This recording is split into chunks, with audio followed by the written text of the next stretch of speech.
Joshua, we're talking in mid-June when the level of concern about job displacement has perhaps reached an all-time high. We're seeing so many headlines right now of concerns that AI is going to, in particular, replace entry-level jobs and perhaps cause long-term changes to the labor market. How are you reading these headlines right now? Is it accurate? Are they wildly off? What's your initial reaction to some of the news coverage we're seeing right now?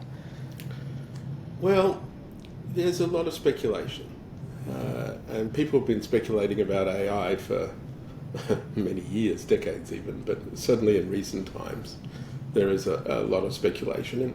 And also some of the speculation is coming from people who have what is called situational awareness. They kind of know what next year's models are doing as well. I'm thinking of Dario Amodi, who recently said that he thought some ridiculously large share of entry-level jobs were at a risk from AI. And from that, he was sort of implying that, well, if the entry-level jobs are at risk, then there's a whole generation of people who may not enter the workforce at all. You know, that's a very bold claim, given what we've seen thus far. I think there are some very specific jobs that probably have found themselves disrupted by this. I think voice recording artists may well have been a set of issues.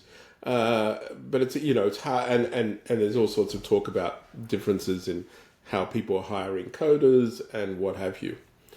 But the big issue with the anxiety over jobs is that if we just entertain for the moment that is possible, in order for it to actually occur, we've had to have an unprecedented increase in GDP.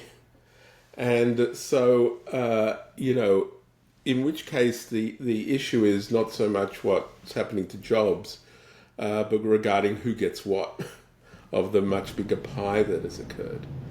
Now, I happen to not believe that it's possible to increase GDP at rates that people in Silicon Valley, for all their other intellectual achievements, seem to just believe can occur. I think if we got a modest boost to GDP, that would be phenomenal in historical terms, and we could go on forever as to why it's hard to do that.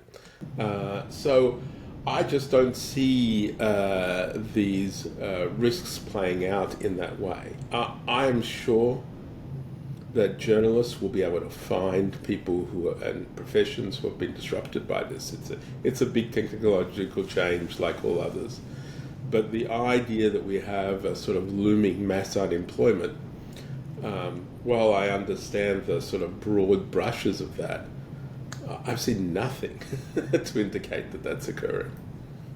And it's been interesting to see how folks are trying to get a more rigorous analysis of this displacement question. So just today, actually, we saw that the governor of New York is updating that state's WARN Act, which is an attempt to measure when we see large enterprises engage in mass layoffs. And now the state of New York will require that enterprises mark when they think that mass layoff was at least partially caused by AI, for example. So we may get some more data on this question, which in theory will lead to more robust analysis of the extent to which AI is causing job loss. Is that sort of data collection, do you think that's going to make a meaningful difference, or will that help inform policy at least? I'm a little skeptical. The self-reporting thing triggered me. Would I like to blame AI rather than blame some other cost-cutting measure or something like that? Sure, why not? There's All nothing I else can do equal, about it's it. way easier to blame the machine than some other motive, right? Yeah. So I don't know. I mean, I think in general it's a good idea if there's some means of knowing when mass layoffs are going to occur.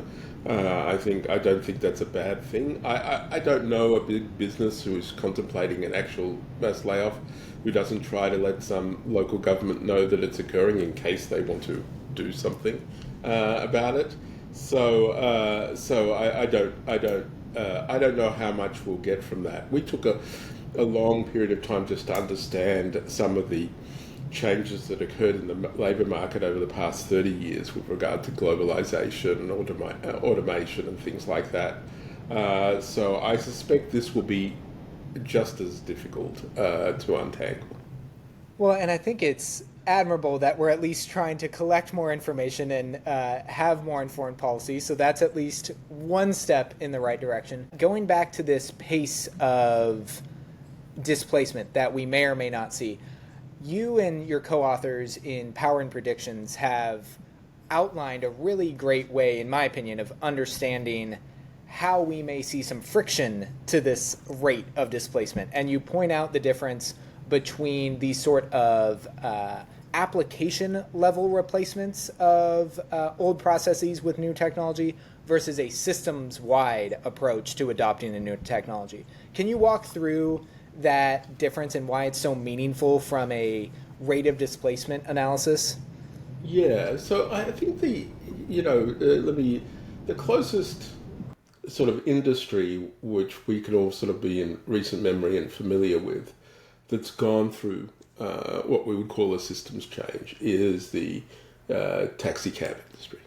And, you know, initially, what was the technological push for that? Was the proliferation, or the iPhone basically, and smartphones, and allowing navigation software to basically be freely distributed. It's enough of memory 20 years ago, it wasn't free. You had to buy these sorts of things. But then it became free. And then people had mobile phones everywhere. And so that was an interesting thing. So what did that do? Well, initially, it wouldn't necessarily have done very, very much because if you are a taxi driver or a limo driver, you either knew your way around a city or alternatively, these tools helped you as much as anybody else. So there was, that was just a solution that allowed you to do this one thing with great precision and then maybe with traffic information and so on. If it had stayed at that would have been fine. We would have been just finding our way a bit easier. But what happened was that the folks at Uber and Lyft and other places realized that, hey, if anybody really knows their way around now with the case of this tool, maybe it's the case that I would trust anyone to drive me around. That was an open question for all sorts of reasons, but maybe, what I want is not to be searching for a taxi cab or, waiting for one to come or even phoning to book one necessarily, but to see if I can sort of hail one using my phone, which is now on my person, to do that. And so what did that allow to do? That basically was a realization that there was this tool meant there was a dramatic expansion in the number of drivers who could at least pretend to be skilled. And I say pretend to be skilled because I don't think anyone knows their way around any better, and probably worse, than we did it. Off the GPS today, they're driving in the completely wrong direction. I guarantee you. I'd love to give a 20-year-old a street directory and see what happens. But it's a big change, and so they're not an actual increase in skill, but you can now imitate someone who does have the skill. You have the same productivity, and not by a little bit, by orders of magnitude in terms of the number of drivers around. Anyone who has a car now can also ship people around. That required an entire system to be able to put that in place. As these things go, it was not as difficult as a lot of systems are to work out. Although it faced major regulatory barriers, which have sort of sort of coalesced in various forms. Interestingly enough, what do we expect from that? Well, one is, of course, if we were an AI hype doomer looking at that situation and looking at it occur in real time, we would have said by 2025 there would be zero taxis. Zero would have been the prediction, right? Well, we don't have zero taxis. Near as I can tell, we have quite a lot of taxis. The weaker provision is, of course, the amount of income that a taxi driver earns would have gone down, and I think that is well, we should make the distinction. That is probably the case. Although the question is it the taxi driver who's lost the income or the medallion owner? Those are different things. Right. Very different. So I don't know. I'm not sufficiently over on that. But basically, so that's as rapid as it gets. Within, let's call it 5 years, we had a complete adoption of a new system off of a new technology that was not designed for that purpose. It was, in other words, a complete opportunity that just arose. So that is lightning fast, but even at the same time did not lead to the end of everything. At the same time, of course, there was a lot of people who benefited from that. Arguably many, many more than were harmed. But that doesn't mean there weren't some people who were harmed. But this is the nature of technological change. There is no, situations where you get big changes with universal. Everybody is better off. And it would be nice for that to occur, but that's wishful thinking. Which means that if you want that technological change and you don't want those consequences, you need other sorts of intervention, government intervention and so on, to redress those claims. Which is basically, so it's a microcosm of the sort of thing we'll see with AI. Massive increases in productivity, some distributional consequences, and pressures to sort those out. But what it also suggests is that can occur in a very rapid way and still not be the end of the world. But it's very rare for that to occur. And I really appreciate that framing of the nuance we have to apply to each and every industry, because we just can't anticipate what frictions are going to develop in those regards. I mean, right now, you may walk out of an airport and think, I'm only going to go with the rideshare option, Uber or Lyft. And yet you get on the app, it says 13 minutes until your next ride comes. They try to upcharge you. And then where do you turn? The taxi that's just sitting right there, right? And those are the sorts of things you may not anticipate.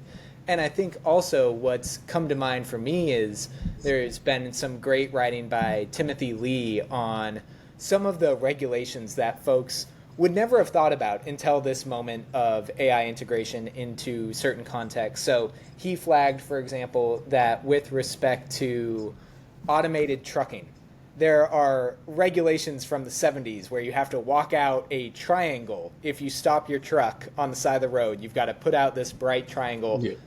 Well, you need an actual human to go do that. And what are unions doing right now, or some unions doing right now? They're saying, whoa, no automation of this trucking because you don't have any human to go walk out that triangle. Those exactly. That's not even. Yeah, no. Trucking has been a favourite example. I think we wrote about that in our first book on prediction machines. And the reason we did is because back in 2017, when we were writing that, obviously people were very optimistic about self-driving anything. They said these would exist by 2019. Not many people remember that. 2019, and then they pointed out that truck drivers were the largest job category in the United States, and said, what's going to happen? Okay, and they had examples of that, and it turned out what happened was sorts of things along what you talked about, but even without the regulations, it would happen. You know why? Because the truck driver's job is not just driving. Right. They have to do at least two other huge things. Number one, their job is security. Right, right. Gotta They are guard there those to rails. protect the load. When there's no human there, and just with a few safeguards on what a truck can do to other humans, all of that can just be taken. Now, so the natural implication of that is that we would not see trucks would become sort of a roving sort of 3 to 5 fleets of trucks with one human there, maybe. Although that hasn't happened either, but that's another matter. But that would be because of the security element. The second part of it is that when you get into the city, there's stuff. Lots of stuff, There's right? stuff that occurs, and it's bringing it door to door was going to be difficult. So that already suggested to us that truck driving, if it was going to be automated, was going to require some sort of system change, because what would happen is, maybe over the long haul you'd have fewer drivers, but then you'd have these other depots that had to then ferry whatever goods there were further and deeper into the urban areas, and we're not even close to anything like that occurring. I think we'll get self-driving trucks, but they'll still have the driver in it. You won't be saving that cost, I think, at all. And we had the same discussion with regard to school buses. People were saying, "Oh, school buses! Of course, we'll do school buses. They're going to be a much safer, better driver." Yes, yes, they Right, will. right. But they're not there just to drive. They're there to protect the children from each other. Yeah, very much so. The last thing I want in the world is a sort of, just crazy wild Unsuitable. children on a bus going nuts. Nothing Right. could go wrong.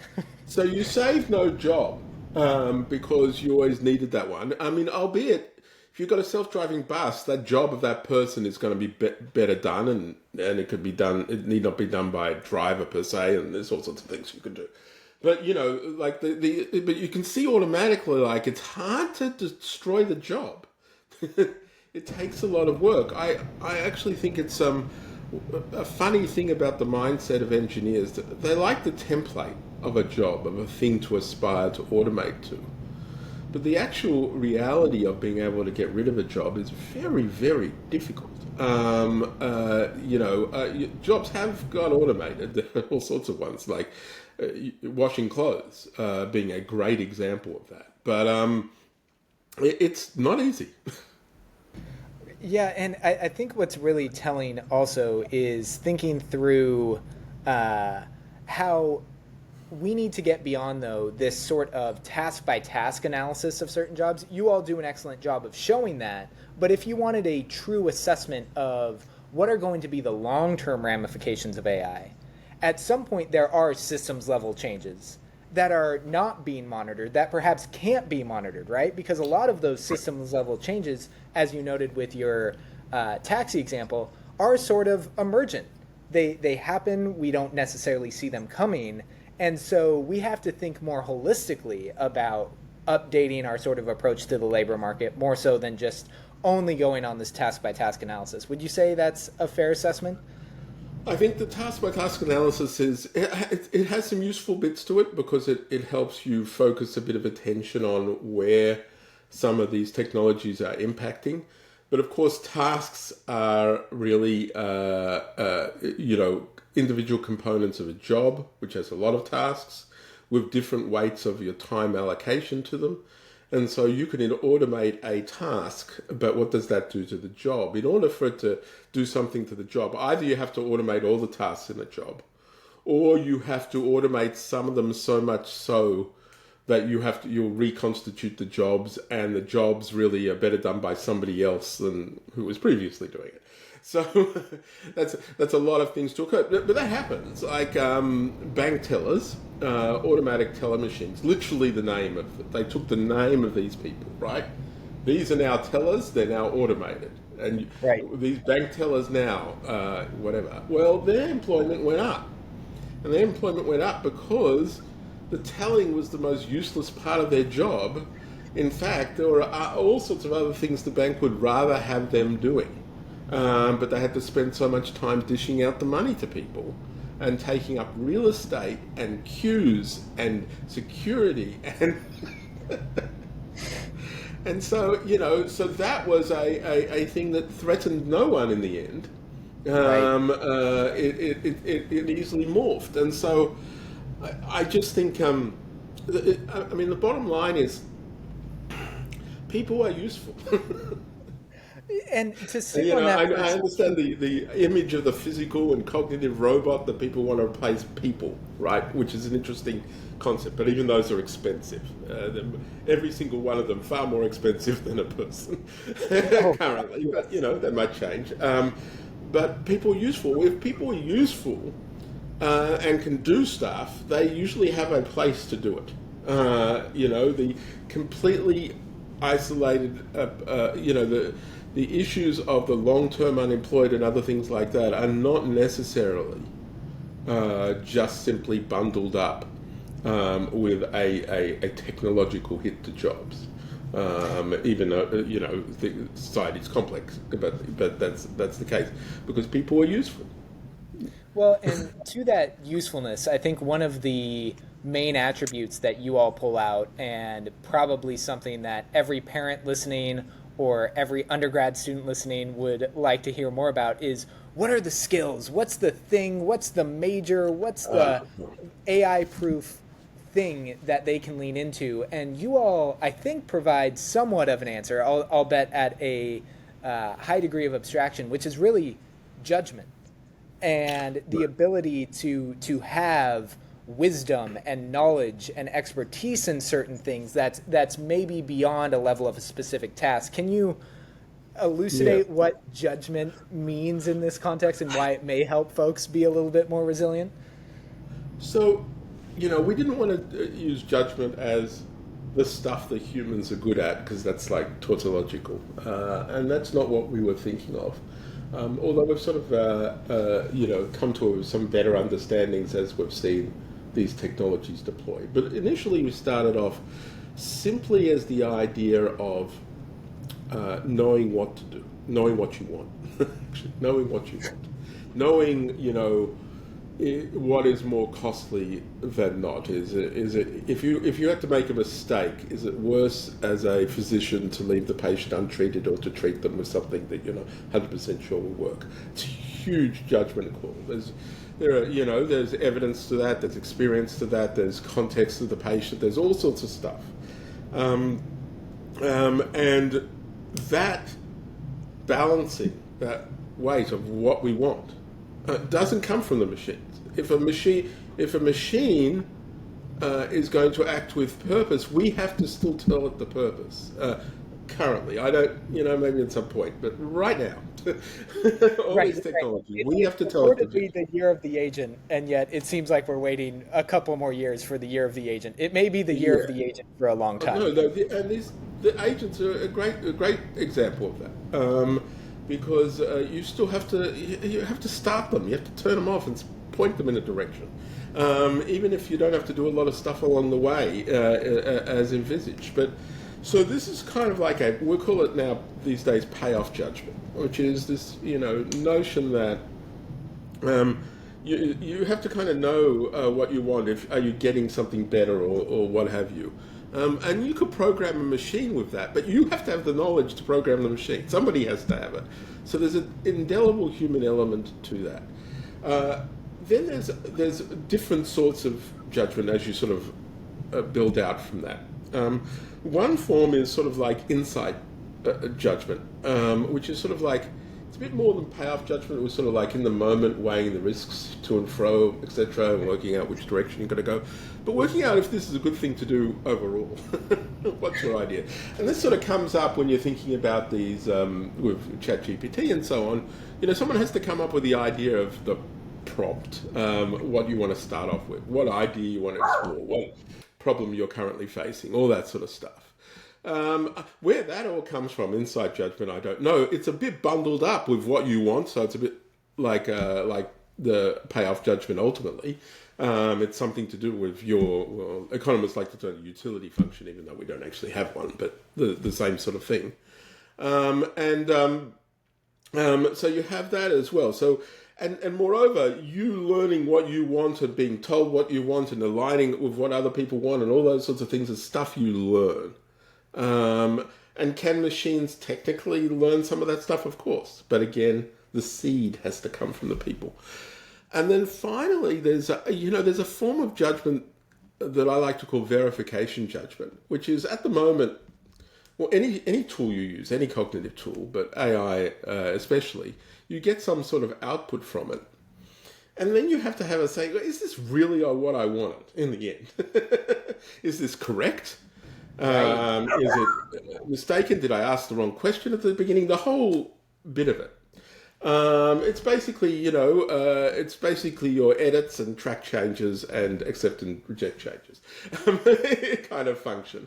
And we have that because we don't, no matter how well we guided the AI machine tools or whatever we're using, sometimes it just doesn't pop out at the end the way we expected. And before we unleash it onto the world or pass it on to the next person or what have you, we got to check our work, check their work.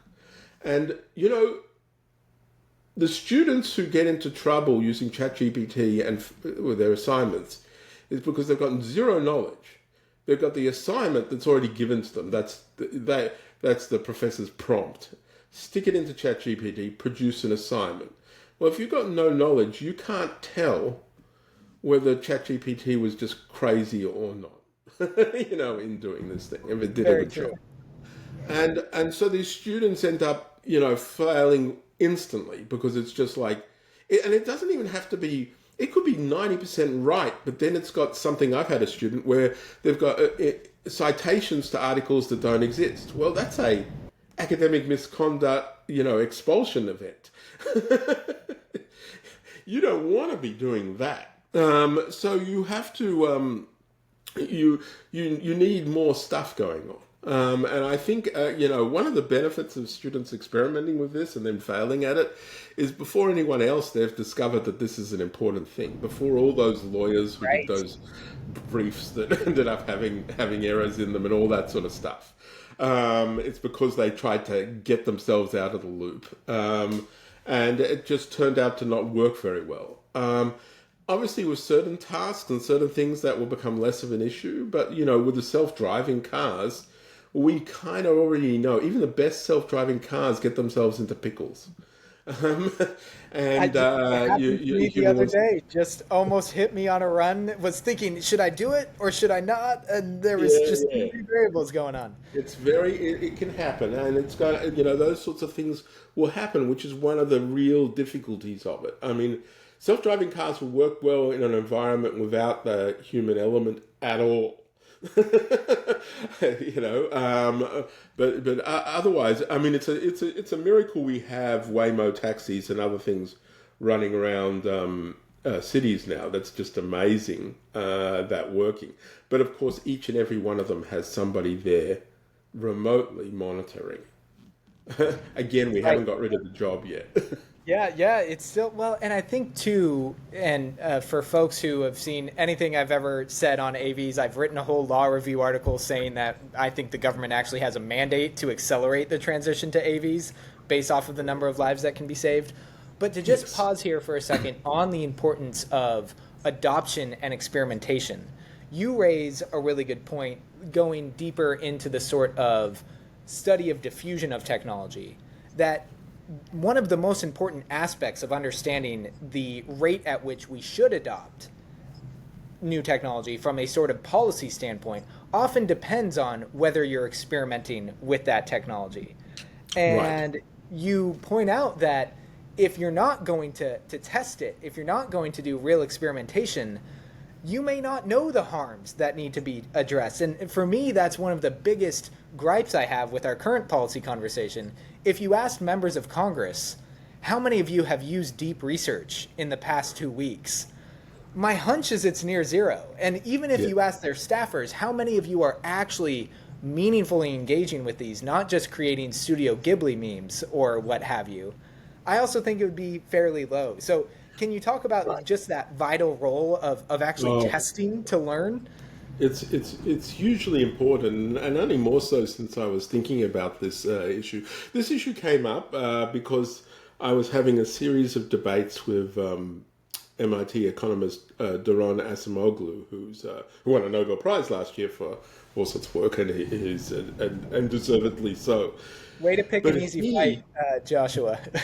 no, yeah, Yeah. he was well, yeah. So he's definitely a heavyweight I was taking on, but nonetheless, I the issue he had was he's very worried about these harms from AI and all sorts of things, from issues with democracy, surveillance to jobs, and he had this notion that if we let AI out in loose, there'll be no sort of reining it back in if we work out its harmful. And I think what's going on in his mind is thinking about social media and the harms from that and the challenges of bringing that back, which is a reasonable case. Although although I would happily apply my own counter to that as well, but. But that would be the quintessential case, and he's worried that AI might do the same thing. And so his argument is, oh well, these are big terrible things. What we should do is not let AI, what I call, out of the lab and testing and things before we're sure that it's not going to do these harms.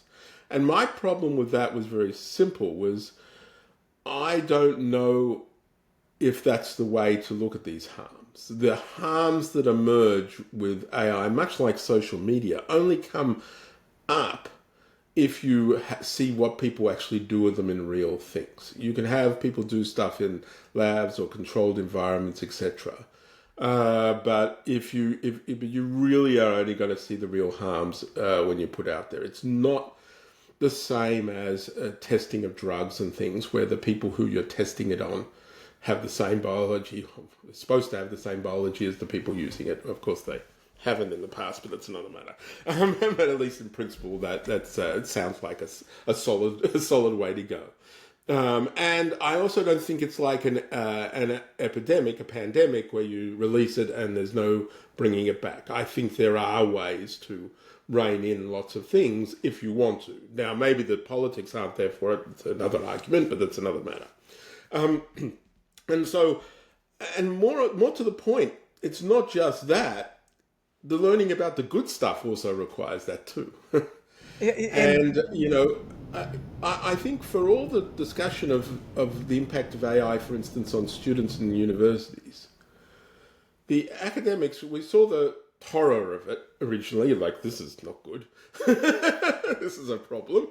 But majority of academics ended up in a space saying, well, this seems worth it to live with. Like, we just have to work our way around this. Like, cutting them off from it, even if we could do it, doesn't seem like a good idea. There seems to be some good learning that it could occur. If we can't teach them beyond what they can learn from ChatGPT, why are they here anyway? So there was a lot of and a surprising amount of that, given the the sheer speed of that potential disruption. And that seems to be playing out pretty well, although I'm sure there'll be issues. So I kind of in favor. The AI is such a odd tool going on. There are speculations about the harms it could do. There are things about the benefits it could do, also speculations, but actually we're starting to get actual hard evidence of the benefits. And so when you're faced with those sorts of things, again, it's a part of judgment call, you sort of say to yourself, this does not seem like the sort of thing that's worth slowing down. I would definitely not like to slow it down on speculation and then not have the life-saving AI that can help stop toddlers drowning or something in pools or whatever.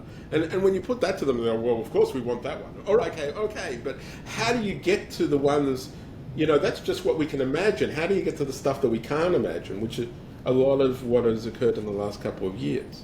So and I've also watched it get stifled. There are a lot of government agencies that ban the use of generative AI, of large language models. So the people in the government are like, no, don't go anywhere. Or lots of organisations have simply banned it because they were worried about it. And of course they banned it. That does of course, mean it's not getting used. Right, right. Oh, That's a whole other matter. But it's even worse if it's not getting used. If it's getting used, but no, it's not visible. Well, how are you ever going to work out what's harmful and what's not, and what's good and what's bad? So that's even a kind of worse situation. So I'm basically thinking like I would like governments to be more proactive in monitoring and learning and other things like that, and to develop capabilities to do that. Canada has a new AI minister. Maybe they'll do that sort of thing. Will be in their remit. But at the same time, because the upside is so great, and because there are a lot of issues that we face that are there basically because we have a lack of resources, of which education is a great example. I don't want to delay learning how to use AI. We don't have that luxury, I think. Yeah, and it's wild because you think about how we're monitoring AI right now, and it's with things like humanity's last exam. I want to see humanity's best exam, right? I want to see the tools being benchmarked on what are the positive things you expect from this model. Why can't we see something like? It's not. It's not so much that. The problem with stuff like those benchmarks is this: is they are in contrast to everything we've just talked about for the last 15 minutes. All of the benchmarks are: here is something somebody does. Let's see if the AI can do that on their own. Who cares? I mean, and maybe they can, but the problem is that I'm not interested, even in the stuff that they do the benchmarks on, will not get used in the real world without somebody bookending it, starting and stopping it and verifying it. And so the only way to have benchmarks is to include human elements in it. It's basically they're doing the same thing. It's like, oh, we're only interested in seeing whether this antibiotic thing will actually kill in a petri dish the things, without saying what does it do with the actual real human when it's there. And these benchmarks have all been on that. And again, this is very much an engineering bias. Yeah, and maybe it's a bias, and you could. But it's hard to get people into studies because it's ethics and this and that, whatever, costly, and people are all for good reason. And so it's very easy to set yourself benchmarks that aren't that.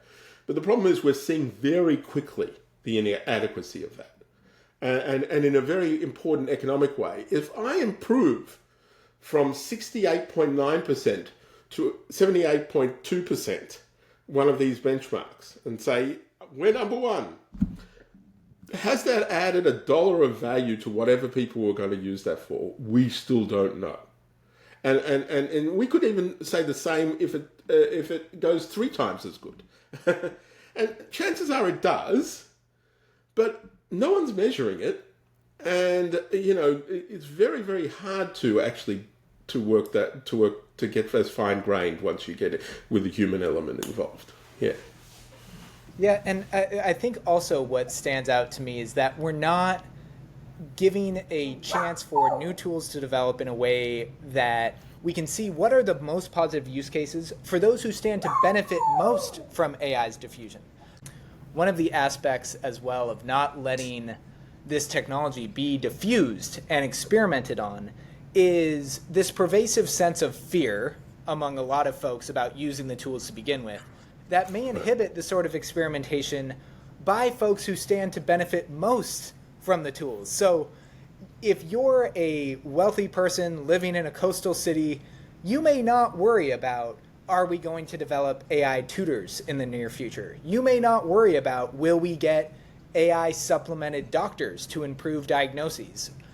You may not worry about having someone adjudicate your disability claim or your entitlements claim, because all of those things don't really matter to you. But for the folks who are relying on improvements to these systems, AI could be the very thing that changes their lives, and yet they're fearful of it because the narratives are so driven by fear right now. Well, this is right. And this, one of the things that I've done in the last year, I've co-founded a company called All Day TA, which is providing an AI teaching assistant. It's literally in the name, which has its own issues, for professors at universities. And of course, the first objection that came to it, and that came very quickly, was, what about the graduate students? That's how we pay for them. We force them into this menial teaching job, and that's how we pay for them to do all the brilliant things that they're doing. Which is, when I put it that way, it sounds like, well, that doesn't sound like a good way to do it. But nonetheless, that's true. But it is important to also realize that is an issue or a luxury of only the top tier of the universities. There are, 90% of university students who are at places where there are no teaching assistants. There aren't the resources, there aren't the cheap labour, the people who are willing to, who are skilled but willing to work for way below their value wages in this job in order for future gain, just aren't there.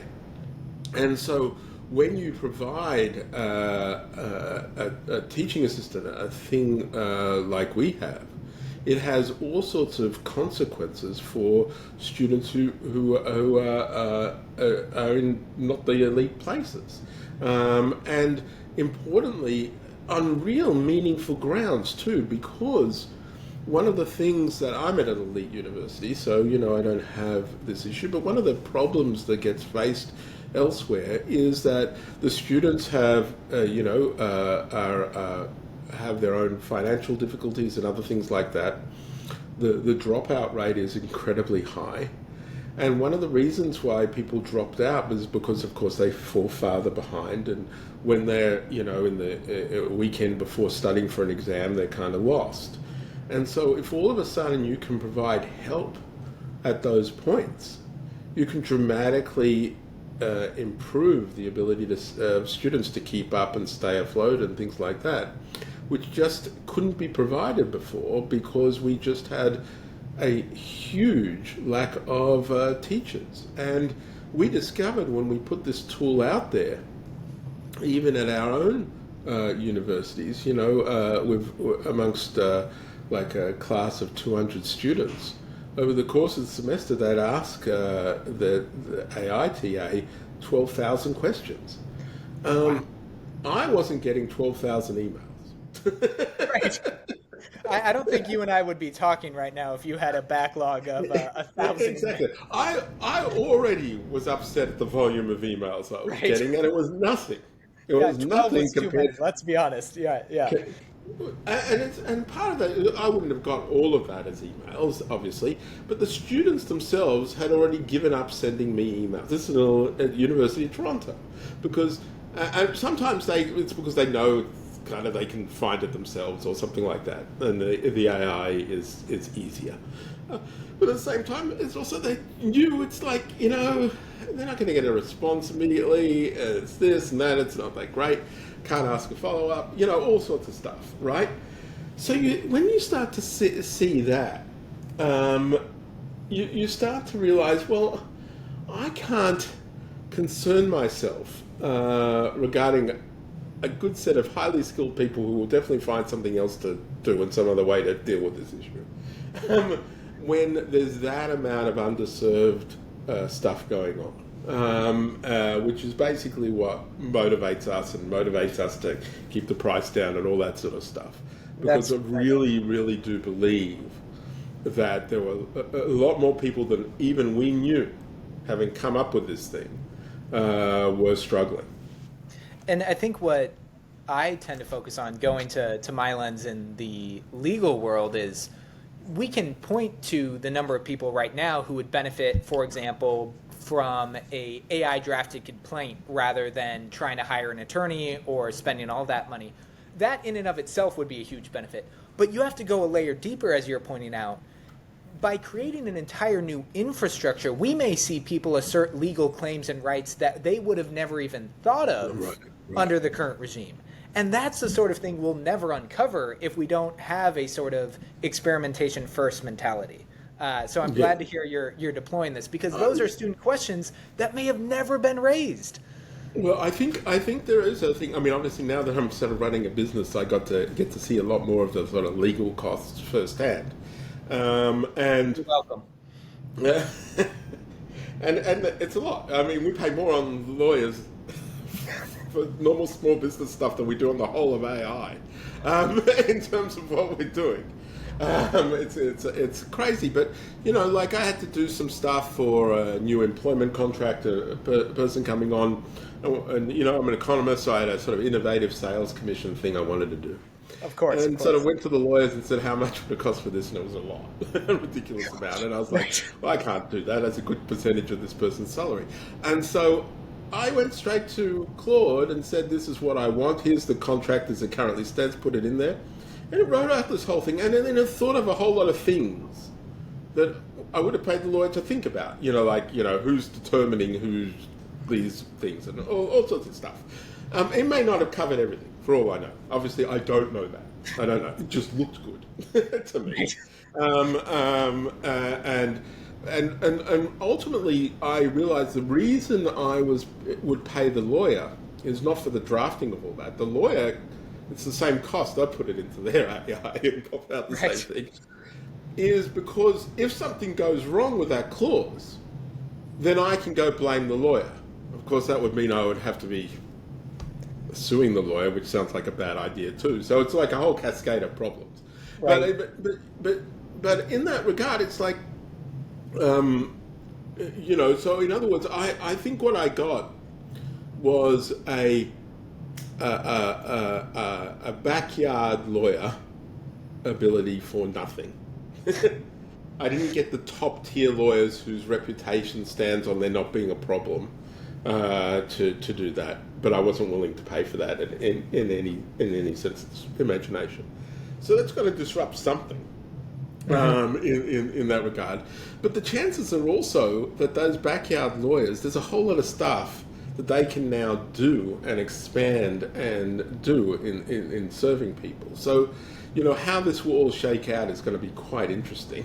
But it's very clear that I have options. But I had some of these options anyway. I could have searched the internet and found out some stuff. It would have taken me an hour rather than 2 minutes to do. But it's not like I didn't have options. But it's kind of interesting to see how that'll play itself out. And I'm very, very confident that the lawyers will be quite happy the first time one of these cases where somebody's done it to explain to everybody what's going on. Oh, they can't And how wait. bad They it can't wait. They're counting down the minutes. But before before we close, I think this raises a perfect opportunity to get to this point of how we should actually design regulations around AI innovation, because this is the hot topic right now. On the one hand, we have some folks in the states arguing that we need to empower as many jurisdictions as possible to dictate when and how AI is going to be used.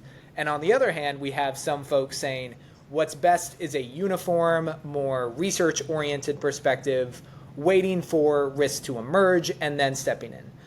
From an economist's perspective, which, thank you, by the way, I just have to say, more lawyers need to talk to more economists and vice versa. We need to see each other's perspectives. So this is incredibly valuable. Who's getting it right? Who's getting it wrong? How should we be thinking about this difficult regulatory question?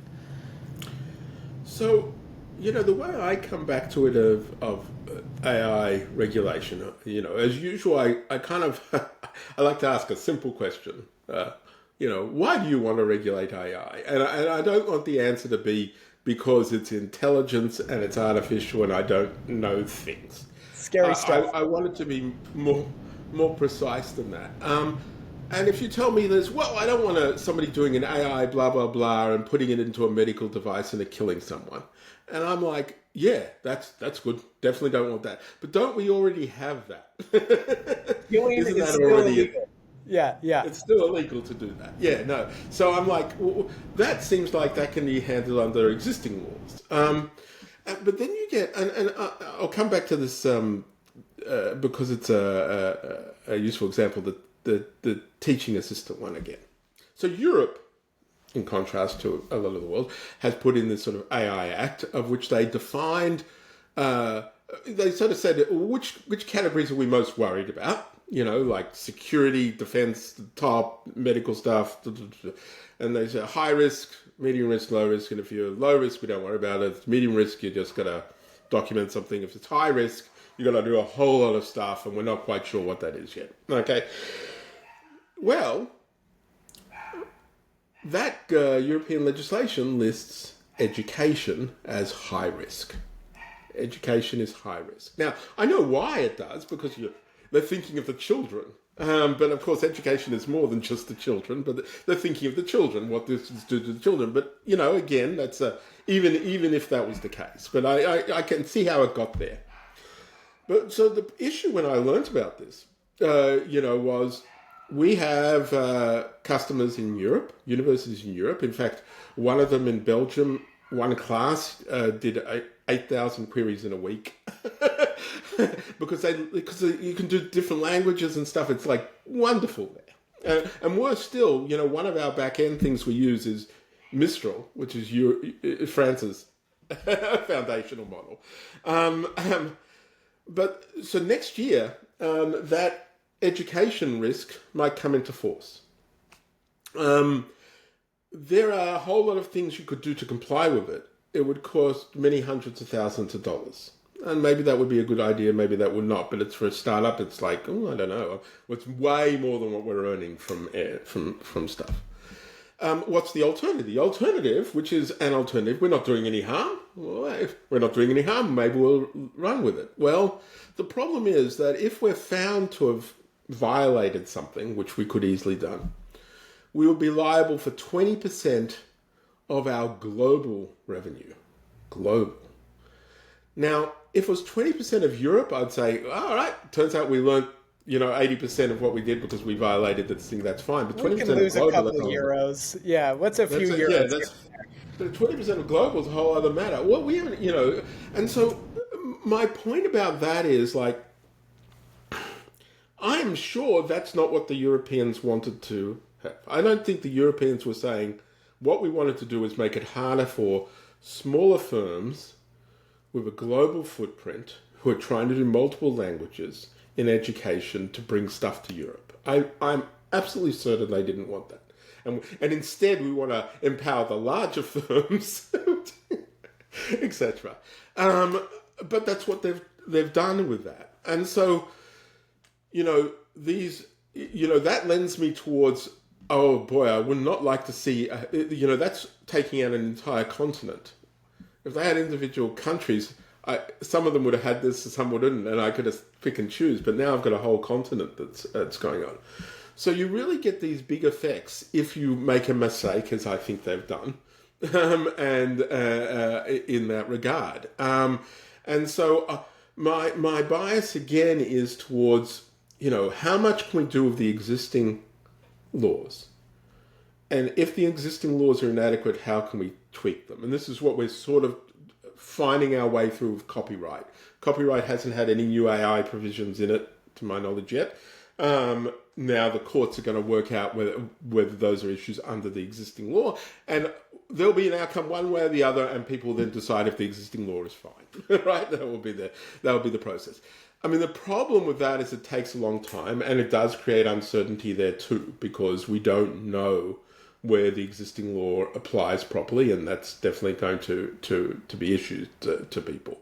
But I think that's better than preemptively saying, no, all-day TA, you can't be in Europe, because we're just not sure how this is all going to go in this entire category. I think that's preemptive regulation, and I'd rather countries were up to the task of reacting better. Yeah, and the other aspect that I don't think receives enough attention is we don't know what we may be foreclosing by preventing more experimentation or use of certain AI tools, right? The chance that you may see, for example, the unintended consequences for certain countries, they just get stuck in LLM land or in the current transformer architecture, and they never discover that whole new AI system and architecture that can unleash all new use cases. And so you have to have a broader horizon than just what's going to happen over the next 3, 6, or even year-long basis, but instead Right. trying to map out this whole technological evolution. And Yes. preemptive regulation doesn't always jive well with that sort of perspective. That's right, and it's basically it's putting these sort of compliance costs first forward, and compliance can be a good idea.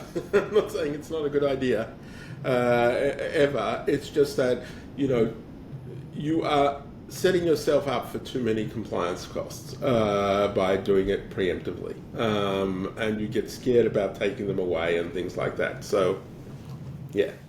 Well, Joshua, before we let you go, any final word you want to get out there?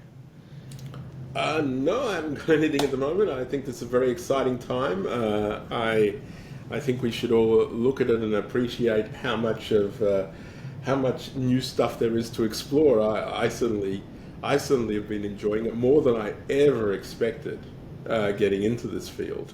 Well, your productivity reflects it. The productivity has been, my personal productivity has been hugely impacted, but it's very rare. It's still rare. Not, I want people to come in and join me in the productivity revolution. Yeah, well, there's the invite for you listeners. Thanks so much, Joshua, for joining us. We'll have to leave it there. Thank you.